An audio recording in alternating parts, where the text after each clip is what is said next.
The galaxy burned green the day Sergeant Davros Caney realized humanity had already lost.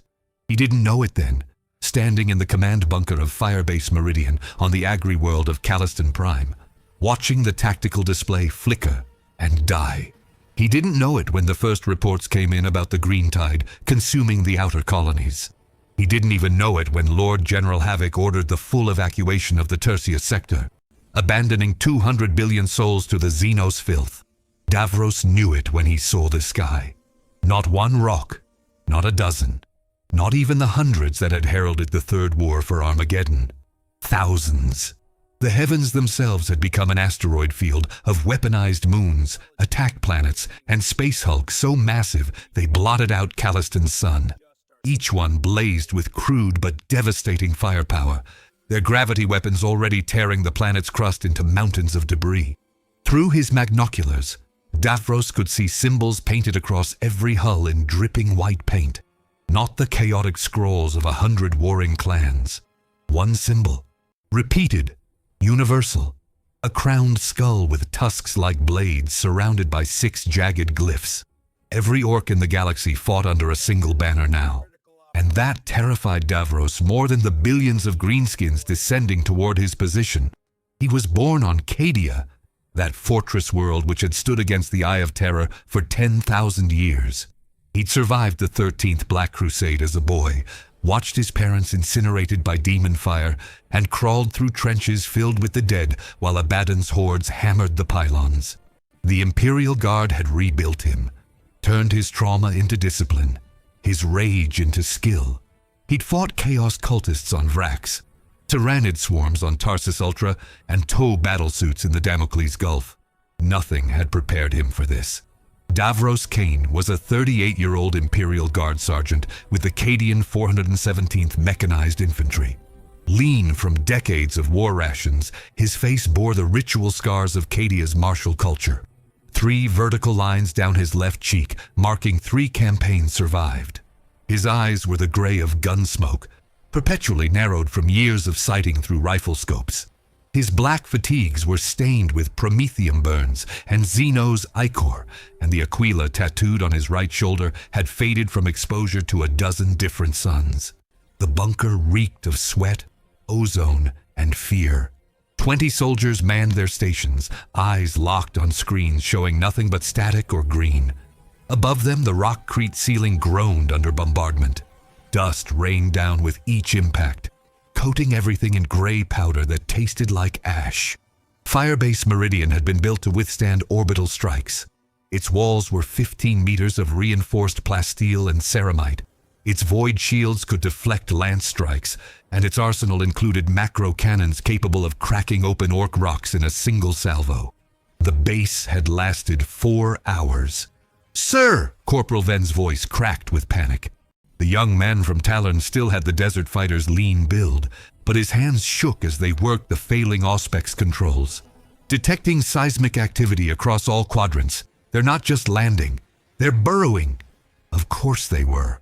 The Orks had always been cunning in their brutality, but this was different. This was coordinated, synchronized.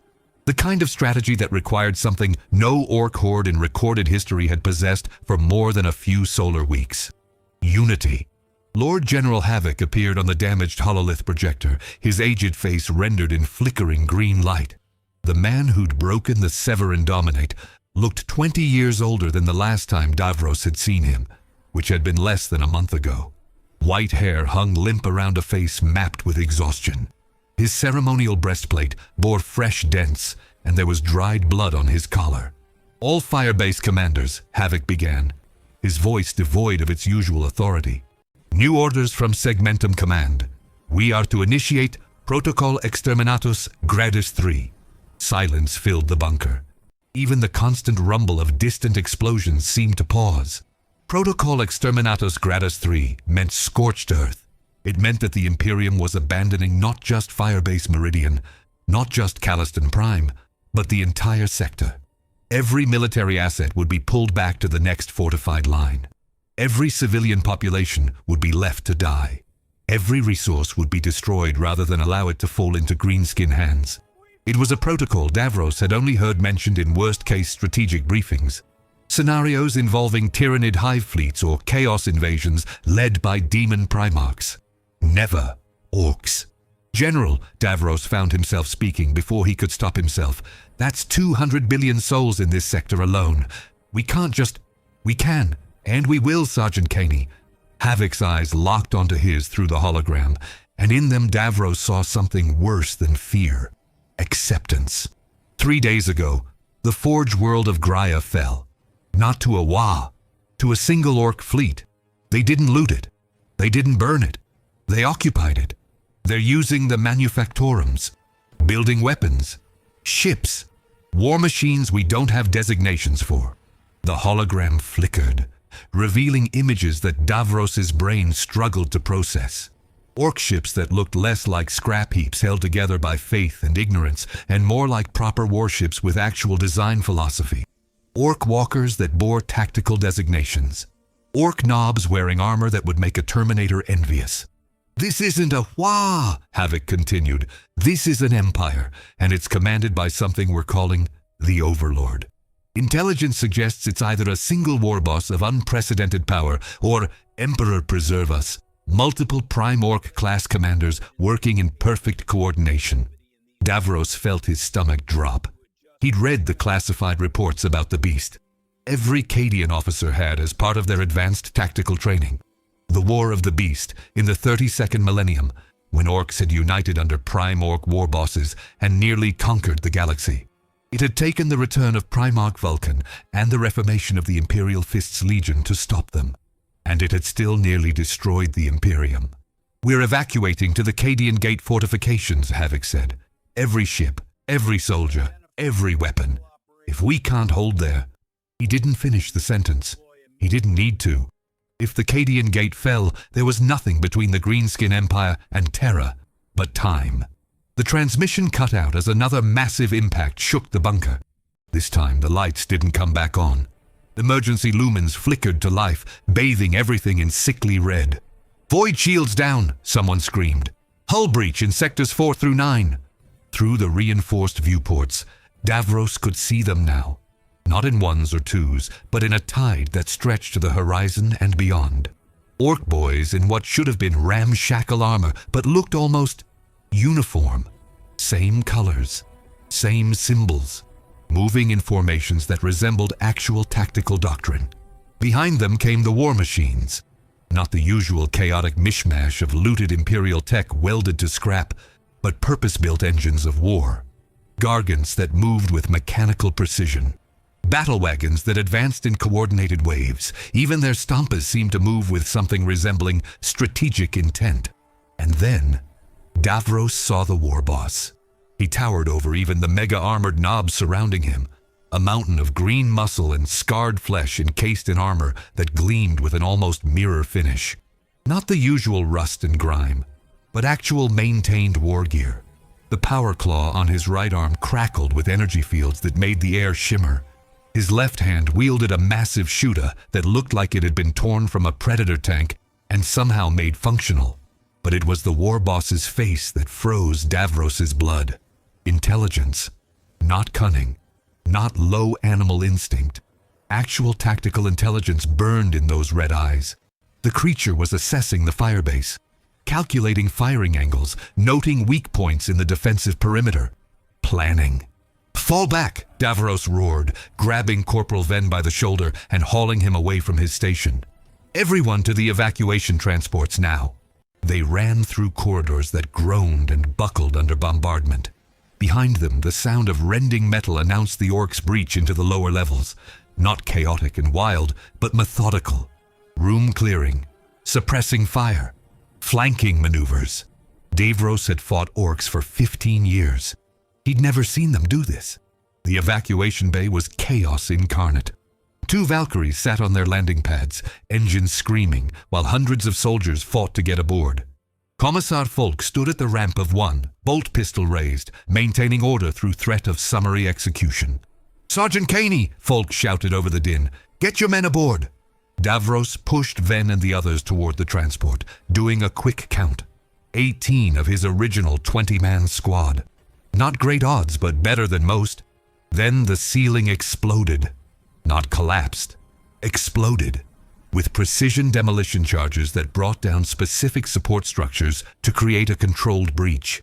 Through the dust and debris, Ork commandos descended on grapple lines, their camouflaged armor nearly invisible in the smoke. Commandos, using actual infiltration tactics. Davros brought his last rifle up, muscle memory taking over. 3 quick shots, 3 dead Orks. But there were dozens more, and they were moving with purpose, targeting the Valkyrie's engines first, then crew positions, then the Warboss dropped through the breach like a meteor. 20 meters tall if he was a centimeter, the massive greenskin landed with enough force to crater the rockcrete. His power claw swept out in a wide arc, bisecting 3 soldiers before they could react. The shooter in his other hand roared, each shot finding a target with impossible accuracy. Commissar Folk fired his bolt pistol at point-blank range. The mass reactive rounds exploded against the Warboss's chest plate, leaving scorch marks but no real damage. The Warboss looked down at him with something that might have been amusement. Then spoke. "You hew me gits," the Warboss said in perfect low Gothic, his voice a basso rumble that shook Davros's bones. "Always running. Never fighting proper. That's why we gonna win this time." He spoke, in proper sentences, with tactical terminology. The power claw descended. Folk tried to dodge, but the Warboss adjusted mid-swing with precision that would shame a swordmaster. The Commissar exploded into red mist. Davros fired. The last bolt struck the Warboss in the eye. Any normal Ork would have roared, would have charged blindly in rage. This one simply tilted his head to assess the threat, noted Davros's position, and raised his shooter with deliberate aim. The shot should have vaporized Davros's head. It would have if Corporal Venn hadn't tackled him aside at the last instant. The young Talon died as the round meant for Davros liquefied his spine. "Go!" someone screamed. Hands grabbed Davros, hauled him toward the last functioning Valkyrie. He fought against them, trying to reach Venn's body, but there were too many pulling him back. The transport lifted off as the firebase died around them. Through the open side door, Davros watched the Warboss stand amid the carnage, his remaining eye locked on the fleeing aircraft. Not with the usual Ork rage and frustration at denied combat. With patience, like he knew they'd meet again. Like he knew it didn't matter if a few escaped because the outcome was already decided. The Valkyrie climbed through smoke and debris, weaving between falling rocks and tracer fire. Around them, a dozen other transports made the same desperate ascent. Most didn't make it. Davros watched them explode or get swatted from the sky by Ork fighter craft that moved in coordinated attack patterns. His transport made it to orbit through luck and the skill of their pilot, a grizzled veteran named Karis who'd flown atmospheric combat on Taros. The woman's hands never shook, even as proximity alarms screamed and void shields sparked under near misses. In orbit, the situation was somehow worse. The Imperial Navy task force that had been assigned to Caliston's defense was gone. Not retreating. Gone. Debris fields marked where cruisers and battleships had been torn apart by overwhelming firepower. The few surviving vessels were running at full burn toward the system's edge, harried by Ork ships that shouldn't exist. Ork cruisers with actual void shield arrays. Ork kill cruisers that moved in wolfpack formations. And at the center of it all, an Ork space hulk so massive it had its own gravity well, bristling with weapons that made Imperial battleship armaments look like stubbers. The hulk bore the same crowned skull symbol, rendered in scrap metal the size of hive spires. "Emperor's teeth," Karis breathed as she guided them toward one of the few surviving Navy transports. "What have they become?" Davros had no answer. He could only watch as Caliston Prime died below them, its surface now completely covered in green.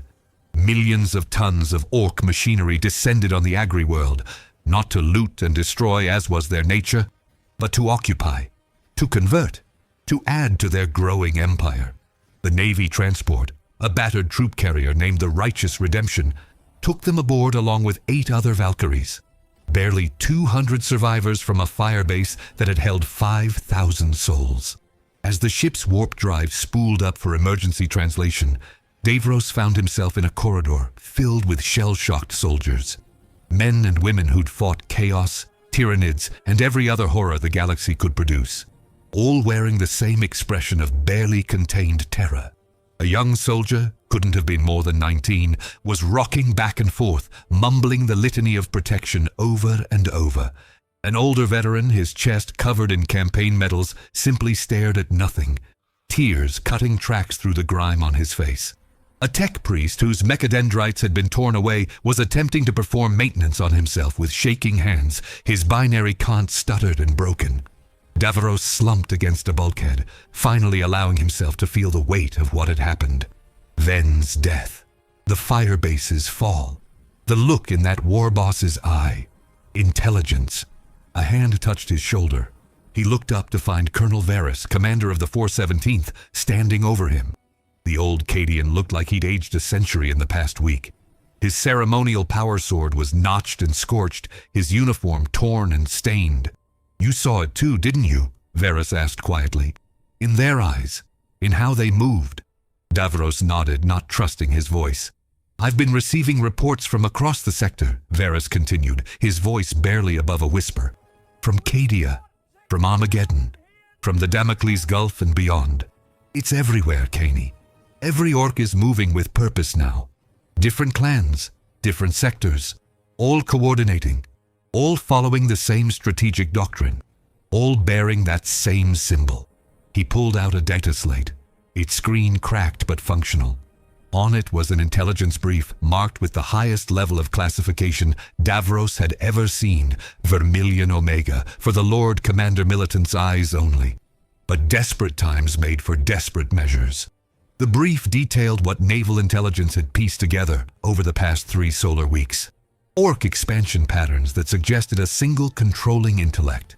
Coordinated assaults across 3 entire segmenta simultaneously. War machines being produced to standardized patterns. Even their "wah" energy seemed focused, directed, amplified to levels that made Weird Boys into walking weapons of mass destruction. And at the center of it all, a name that intelligence had picked up from intercepted Orc transmissions. Da Immortal Overlord.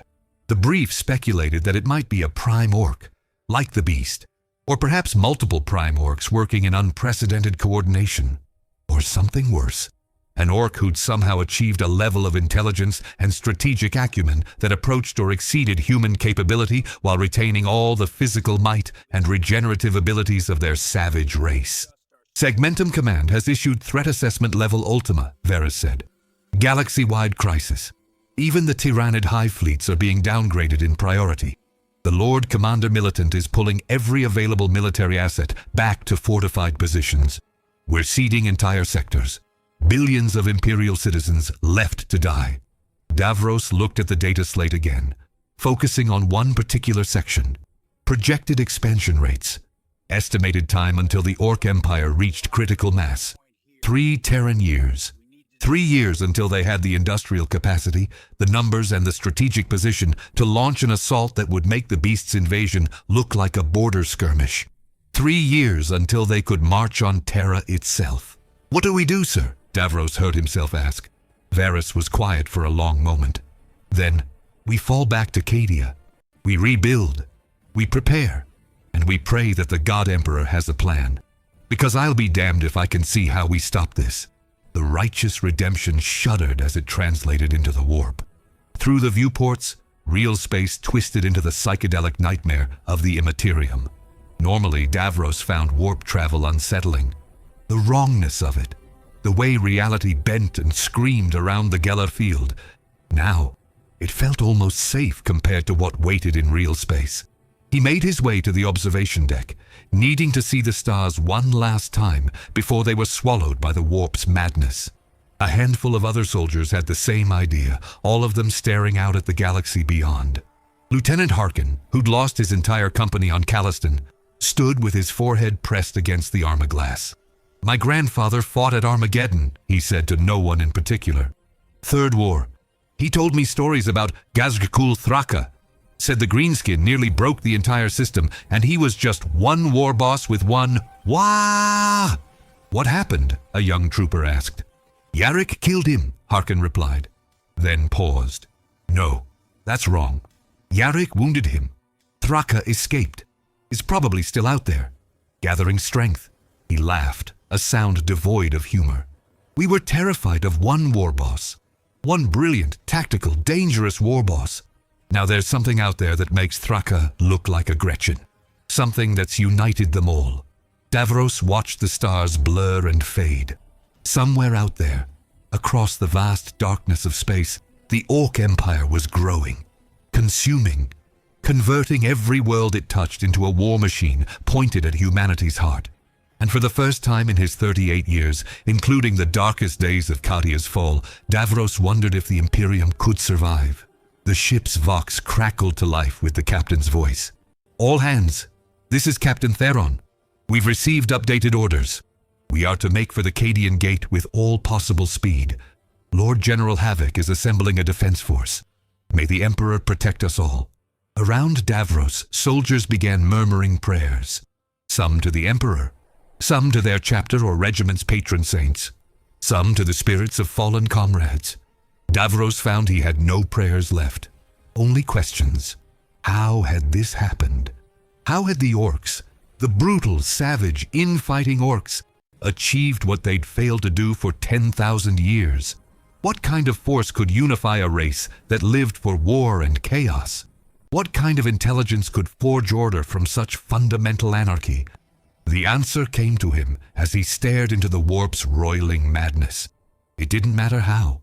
It only mattered that it had happened, and that humanity was woefully unprepared for it. In the bowels of the ship he heard singing, not the usual imperial hymns, but something older. Akkadian funeral dirge, sung by those who knew they'd never see their fortress world again. The melody was haunting, filled with the grief of a people whose entire existence had been defined by standing against the darkness. Davros thought about Firebase Meridian, about the 200 billion souls left behind on Calliston Prime, about Corporal Ven, who'd saved his life at the cost of his own, about the Warboss who'd spoken in perfect Low Gothic and wielded tactics like a trained officer, about what was coming. The warp journey to Cadia would take 17 days. 17 days for Davros to process what he'd seen, to accept that everything had changed, that the galaxy he'd known, terrible as it was, had become something far worse. He found a quiet corner in the troop bay and sat down, his back against the cold metal bulkhead. His Lazraful lay across his lap, familiar and reassuring despite its uselessness against what he'd witnessed. Sleep wouldn't come. Every time he closed his eyes, he saw that Warboss, saw the intelligence burning in that eye, heard that perfect Low Gothic explaining why humanity was going to lose. Around him, his fellow survivors dealt with their trauma in different ways. Some cleaned weapons obsessively. Some wrote letters they'd never be able to send. Some simply sat in silence, staring at nothing. On the third day of their warp journey, the ship's astropath died, screaming about green storms in the Imperium, about the Waga energy growing so strong it was bleeding into the warp itself, creating currents and eddies that twisted navigation.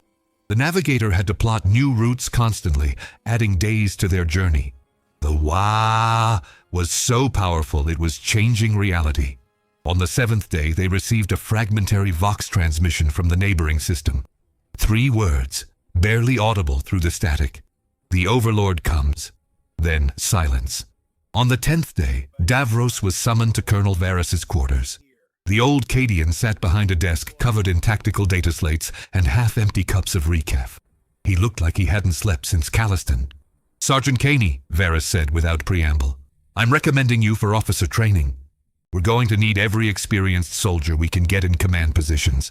Experienced soldiers who faced them and survived." "Sir, You're a survivor, Caney. You've got the scars to prove it. And more importantly, you understand what we're facing." Varys leaned forward, his eyes bloodshot but focused. "Most of the officer corps still thinks this is a standard Wah! That once we decapitate their leadership or hold long enough, they'll fall apart from infighting like they always do. You and I know better." Davros thought about protesting, about saying he was just a sergeant, that there were better candidates, but the words died in his throat. Because Varys was right. The old rules didn't apply anymore. "What are my orders, sir?" "Survive. Learn. And when the time comes..." Varys trailed off, looking at something beyond Davros, beyond the ship, beyond even the warp. "When the time comes, we'll need men who understand how to fight an empire, not just a horde." They emerged from the warp on the 17th day to find the Cadian Gate in chaos. Dozens of ships filled orbital space, all bearing the scars of desperate battles. Refugees from 100 dying worlds, military transports carrying battered regiments, Navy vessels so damaged they could barely maintain orbit. And everywhere, the same story, the same terror. The Orks were coming, united, organized, unstoppable. Cadia itself bristled with defense platforms and orbital fortresses. The fortress world that had stood for 10 millennia against the Eye of Terror was now humanity's last best hope against an enemy from an entirely different direction. As the righteous redemption maneuvered toward docking clearance, Davros stood at the viewport and watched the organized chaos below. Millions of soldiers drilling on the surface, Titan legions being deployed to strategic positions, naval squadrons running combat patrol patterns. All of it felt insufficient, because somewhere out there, beyond the Imperium's shrinking borders, the Ork Empire grew, fed by the conquest of Forge worlds and Hive worlds and Agri worlds, guided by an intelligence that understood logistics and strategy and long-term planning, an intelligence that had looked Davros in the eye and promised victory. The landing was routine. The debriefing was not. Inquisitorial agents, Navy intelligence officers, even a representative from the Officio Assassinorum questioned them for hours, days, wanting every detail about the Warboss they'd encountered, the tactics used, the weapons deployed, the symbols displayed. Davros told them everything. The coordinated assault, the room-clearing tactics, the perfect low Gothic, the look of patient intelligence in the alien eye. Some of them believed him. Most thought the trauma had exaggerated his memories. Until the reports from other sectors started confirming the same patterns. Until naval reconnaissance brought back pick captures of Ork armies moving with actual military doctrine. Until the first reports came in of Ork diplomacy, actual diplomatic contact with other Xenos races, forming alliances against the Imperium. That's when the galaxy truly understood. The Orks had changed. Something had united them, elevated them, transformed them from a violent nuisance into an existential threat. And that something was still out there, growing stronger, gathering forces, preparing for a war that would decide the fate of the galaxy itself. Davros was assigned to the 88th Cadian Shock Troops, given the rank of lieutenant, and immediately thrown into training exercises designed to prepare for what was coming. New tactics, new strategies, new ways of thinking about an enemy they thought they'd understood. At night, he would stand on Cadia's ramparts and stare up at the stars, counting the ones that still shone, wondering how many had already fallen to green tides. How many were falling right now, their desperate Vox signals not yet reaching Cadia's receivers. The nightmares came every time he managed to sleep. That Warboss, those red eyes, that patient certainty. That's why we gonna win this time. Not might win, gonna win. Like it was already decided. Davros didn't know if he believed in prophecy or fate. He'd seen too much random chaos, too much pointless death, to think the universe had a plan. But standing there on Cadia's walls, watching the preparations for a war that could end humanity's dominance of the galaxy, he felt the weight of inevitability pressing down on him. The Orks were united. For the first time in recorded history, truly united. And the galaxy would never be the same. The Voxcaster in Davros's quarters crackled to life at Ororo 300 hours, 17 days after his arrival on Cadia. All officers to command briefing. Immediate. Classification? Vermilion. He was already awake. Sleep had become a luxury he could no longer afford. The nightmares saw to that. The command center was packed with officers from 100 different regiments. Cadians, Catechans, Mordians, Valhallans. Every world that could still muster troops had sent them here. The air was thick with tension, and the smell of too many bodies in too small a space. Lord General Havoc stood at the central hololith, looking like he'd aged another decade. Behind him, the tactical display showed something that made Davros's blood run cold. Red markers, hundreds of them, all moving in perfect synchronization toward Kadia. "Gentlemen," Havoc began, his voice steady despite the tremor in his hands. 12 hours ago, long-range Auspex detected a massive fleet translation at the system's edge.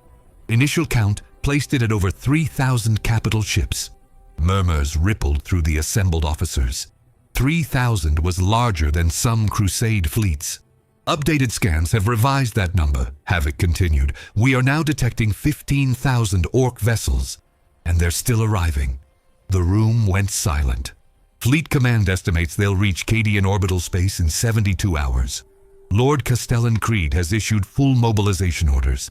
Every soldier, every gun, every orbital platform. "This is it, gentlemen. The Overlord has come for Cadia." The briefing continued with tactical dispositions, evacuation protocols, contingency plans. Davros heard it all but understood only one thing. They were going to die here. Cadia would fall. The question was how many Orks they could take with them. The next 72 hours passed in a blur of preparation. Davros's regiment was assigned to defense sector Kasr Tirok, one of the massive fortress cities that dotted Cadia's surface. 50,000 soldiers, 200 tanks, 3 Titan maniples. Against what was coming, it felt like spitting into a hurricane. But they prepared anyway, because they were Imperial Guard, because they were Cadian, because the alternative was to simply lie down and die. Davros walked the walls of Kasr Tirok, inspecting positions, checking readiness. His soldiers were good, veterans of the 13th Black Crusade, survivors of battles that would have broken lesser men. They worked with grim efficiency, their faces set in expressions of determined acceptance. They knew. They all knew. Trooper Hadris, a grizzled Cadian who'd lost an arm to a Chaos Space Marine's chainsword, approached Davros at the parapet. His augmetic replacement gleamed in Cadia's pale sunlight.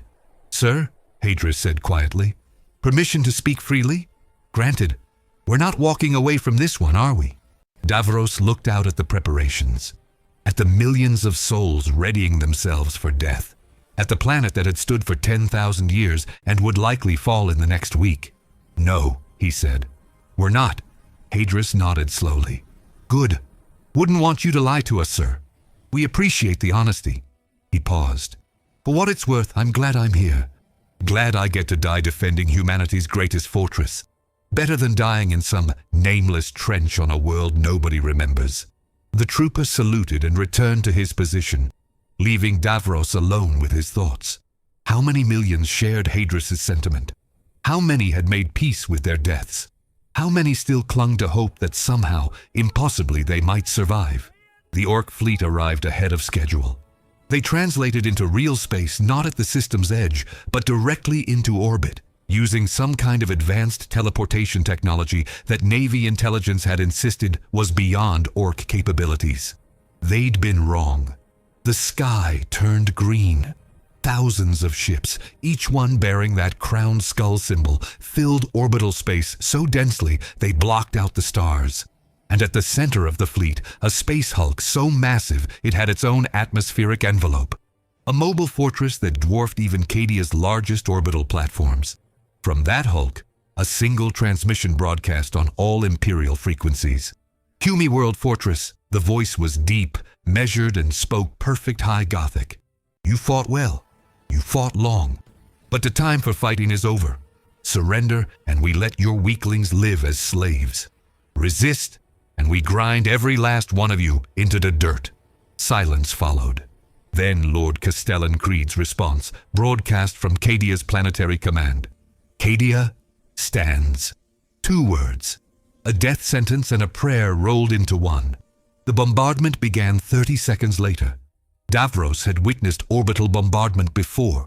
He'd seen lance strikes vaporize city blocks and cyclonic torpedoes crack open hive spires. This was different. The Orks weren't trying to destroy Cadia. They were softening it. Precision strikes against void shield generators, orbital defense platforms, communications arrays. Surgical, calculated, efficient. Everything the Orks had never been. Kasser Tyrok's void shields held for the first wave, then the second. On the third, they flickered and died as the generator complexes were systematically demolished by lance fire that struck with sniper precision. "Brace for impact!" someone screamed.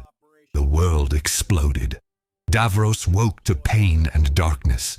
Something heavy pinned his legs. His ears rang with a high-pitched whine that drowned out all other sound. Blood ran into his eyes from a gash on his forehead. Hands pulled at him. Voices shouted words he couldn't hear. He was dragged from the rubble, his legs screaming in agony as they came free. The eastern wall of Kasser Tyrok was gone. Simply gone. A crater half a kilometer wide marked where it had stood. Thousands dead in an instant. The carefully prepared defensive positions reduced to molten slag. And through that crater, the Orks came. But they didn't charge. They didn't roar and scream and flood forward in a mindless green tide. They advanced in formation, battle lines, with covering fire and tactical suppression. Storm boys descended from above to secure high ground. Battle wagons rolled forward in mutually supporting positions. Tank busters deployed to designated coordinates to engage armor. It was beautiful, horrifying, impossible. The Orks had become everything humanity feared in an enemy. Brutal strength combined with tactical sophistication. Davros found himself in a makeshift command post, his legs hastily bound by a field medic. Colonel Varys was dead, killed in the initial bombardment. Command had fallen to Major Kellis, a Mordian officer who looked barely old enough to shave. "Lieutenant Caney," Kellis said, his voice cracking with stress. "Take whatever troops you can find and establish a defensive line at grid reference 774. We need to slow them down until reinforcements arrive." Reinforcements that would never come. They both knew it.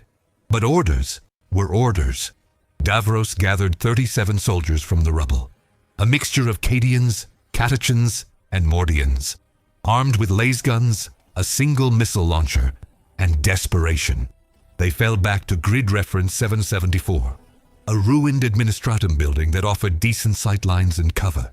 Davros deployed them with the precision born of decades of experience, creating overlapping fields of fire, designating rally points, preparing for the worst. The Orks arrived 10 minutes later. A full mob. 50 boys led by a knob in mega armor. They moved down the street with weapons ready, checking corners, using vehicles for cover. One Ork carried a massive banner with that crowned skull symbol. Davros gave the order to fire. Last bolts cut down the first rank. The missile launcher took out the knob in a direct hit that would have vaporized a human. The greenskins stumbled, armor cracked and smoking, but kept coming. The Ork boys didn't panic, didn't charge wildly. They took cover, returned fire with disciplined volleys, and began systematically clearing the building with fire and movement tactics. Davros watched it happen with a kind of detached horror. This wasn't a battle. It was an execution. Professional soldiers being dismantled by an enemy that understood warfare as well as they did and possessed 3 times the strength. His command lasted 14 minutes before the Orks breached their position. He saw Trooper Hadris go down fighting, his augmetic arm torn off by a power claw. Saw a Catachan sergeant detonate his demo charges, taking 5 Orks with him. Saw the Mordian heavy weapons team maintain fire until they were literally crushed by an Ork knob. Then Davros was running, his wounded legs barely supporting his weight, through corridors filled with smoke and screams. Behind him, the methodical sound of Orks clearing rooms. Ahead, nothing but more death. He emerged into a plaza to find absolute carnage. 3 Imperial Guard companies were making a desperate stand against an Ork assault. Lehman Russ tanks fired point-blank into Ork vehicles. Chimera APCs burned. Bodies lay everywhere, human and Ork alike. And standing in the center of it all, directing the battle like a conductor leading an orchestra, was a Warboss. Not the same one from Caliston. Smaller, but still massive, still intelligent, still terrifying in its calculated brutality. The Warboss saw Davros. Their eyes met across 100 meters of hell, and the greenskins smiled. It raised one massive arm, pointing directly at Davros. An order, a designation of prey.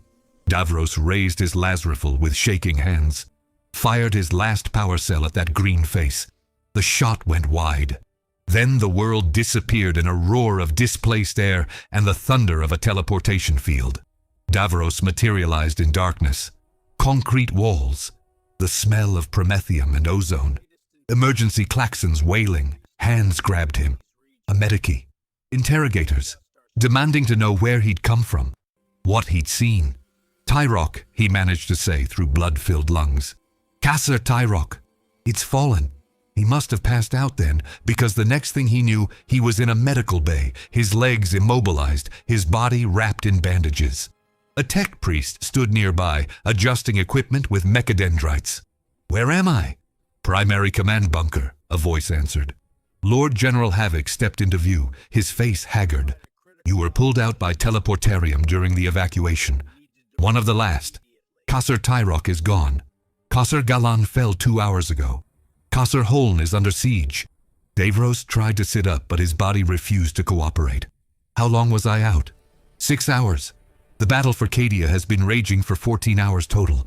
We've lost 40% of our ground forces, 70% of our orbital assets, and the Overlord's flagship hasn't even engaged yet. Havoc sat down heavily in a chair that groaned under his weight. It's over, Caney. We're just delaying the inevitable now. Creed has ordered a fighting withdrawal to the last defensive ring around the primary command complex. Every transport that can fly is evacuating non-combat personnel. The rest of us, he didn't finish. How? Davros asked. How did this happen? How did they become this? Naval intelligence finally intercepted and decoded some of their transmissions. The Overlord isn't a single warboss. It's 6. 6 prime Orks, just like during the War of the Beast, each one commanding a legion of Orks organized by their clan. They've achieved perfect coordination through some kind of shared psychic link, the Wa energy binding them together into a collective intelligence.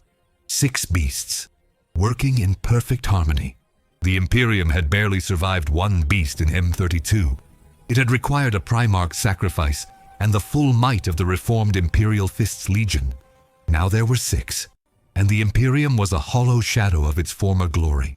There's more, Havoc continued. Intelligence suggests they've been planning this for decades, maybe centuries, stockpiling resources, studying humanity, learning our tactics, our technology, our weaknesses. This wasn't spontaneous. This was deliberate. The implications crashed over Davros like a tidal wave. Orks that could plan, that could study, that could wait. What are our orders, sir? Havoc looked at him with eyes that had seen too much death. Survive, Lieutenant, by any means necessary. Some of us have to make it out to warn the rest of the Imperium, to tell them what's coming. The bunker shook as something massive struck above. Dust rained from the ceiling. They're through the last defensive ring, Havoc said quietly. Emperor preserve us. They're here. The door to the medical bay exploded inward. Not from demolition charges, from a power claw the size of a civilian ground car. The Warboss from Calliston stepped through, its armor scorched but intact. That same intelligence burned in its eye, that same patient certainty. It looked at Davros, then at Havoc. Lord General Havoc, the Warboss said in perfect High Gothic. The Overlord sends his regards. Cadia has fallen. Havoc drew his sidearm. The bolt pistol looked like a toy in comparison to the towering greenskin. Cadia stands, Havoc said. He fired. The round struck the Warboss in the chest, exploding against armor. The greenskin didn't even flinch. Not anymore, it replied. The power claw descended. Havoc died without a sound. The Warboss turned to Davros, studied him with that terrifying intelligence. Then, impossibly, it spoke again. You. Hume from the Firebase. You survived Gud. The Overlord likes survivors. You gonna live. You gonna tell the rest of your kind what happened here. You gonna tell them that we comin', that we unstoppable, that the galaxy belongs to the Orks now. It reached down with surprising gentleness and picked Davros up like a child's toy, carried him through corridors filled with the dead and dying, past Ork boys securing the complex with military precision, past captured Imperial soldiers being sorted and catalogued rather than simply killed. They emerged onto Cadia's surface to find the fortress world burning, every casa in flames, the sky green with orc vessels, and standing in the central plaza, surrounded by an honor guard of mega-armored knobs, were 6 figures that made Davros's warboss look small. The Prime Orks, the Overlord. Each one was unique. One wore armor covered in blood axe symbols. Another was festooned with snakebite totems. A third bore the black and white checks of the Goths. But they all bore the same crowned skull, the same aura of terrible intelligence. The largest, the Goth, Davros guessed, stepped forward. It was the size of a small building, its armor a masterwork of orc engineering that would shame most Forge worlds. "Little Humi," it rumbled, "you go back to your imperium. You tell the High Lords. You tell the administratum. You tell anyone who will listen." It leaned down, bringing its face level with Davros's. "The age of Humies is over. The age of orcs has begun. We gonna take Terra. We gonna crump your god emperor. We gonna turn the galaxy green, and there ain't nothing you can do to stop us." It gestured, and the warboss carried Davros to a damaged imperial shuttle, placed him in the pilot's seat, activated the engines with hands that somehow knew exactly which controls to press. "Fly, little Humi. Fly fast. Tell him we comin'." The shuttle lifted off on autopilot, its navigation systems locked on a course for the Cadian Gate's sole remaining evacuation point. Through the viewport, Davros watched Cadia die, watched the fortress world that had stood for 10,000 years fall in a single day, watched the Orc Empire claim its greatest victory, and knew with absolute certainty that this was just the beginning. The galaxy had changed. The great enemy wasn't chaos anymore, wasn't the Tyranids, wasn't the Necrons or the Eldar or any of the threats humanity had faced for millennia. It was the Orcs, united, organized, unstoppable. As the shuttle entered the warp, Davros looked back one last time at the dying fortress world, at the green tide that covered it like a plague, at the 6 Prime Orcs standing triumphant over humanity's greatest defeat, and he understood what the galaxy faced now. Not a war, an empire that would consume everything in its path, an empire that would not stop until every world burned green. Cadia had fallen, and with it, humanity's hope.